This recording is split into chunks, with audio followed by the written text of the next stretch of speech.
जब सुने के होई भोजपुरी गाना बस बजे के चाही गाना।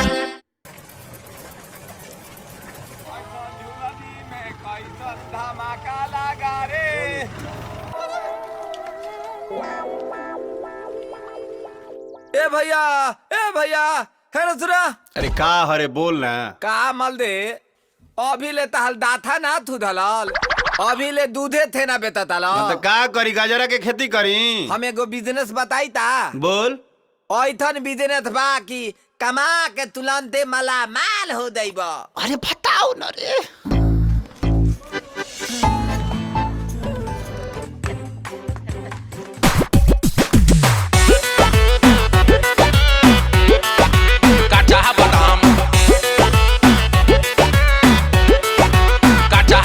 हाली निकला ना घर से बहरिया बेचे आइल बनी गाँव ना सहरिया।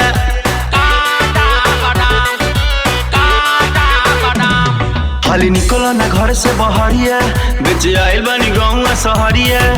तोल मोल ना करो हमसे रेट हमारे खुलिया।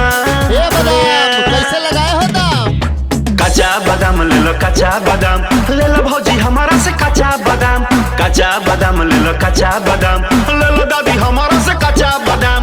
कच्चा बादाम ले लो कच्चा बादाम। आमा कच्चा नहीं को बुबु भाजा बादाम।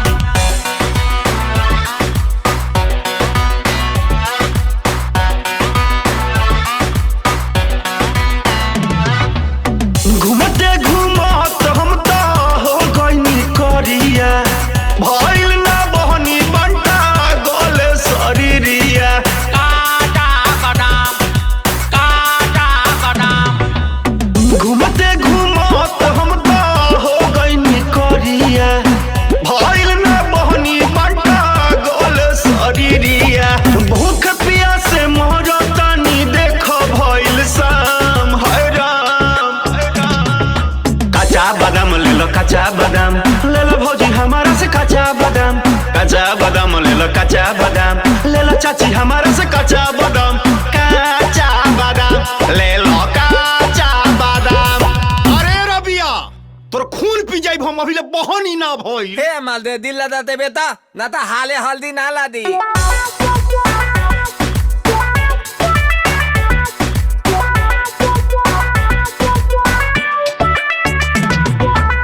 हे बार हम बाबा कहिया होई हमर शादी। सब धंधा मंदा पड़ल होता बर्बादी।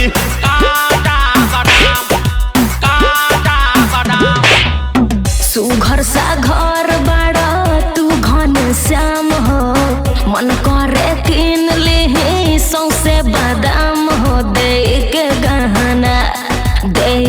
गहना मान ले तो हमर कहना दे देती गहना। मान ले तो हमर कहना दे देती गहना। एको अगुआ आवत नइखन दुआरा लेके नाम हे राम।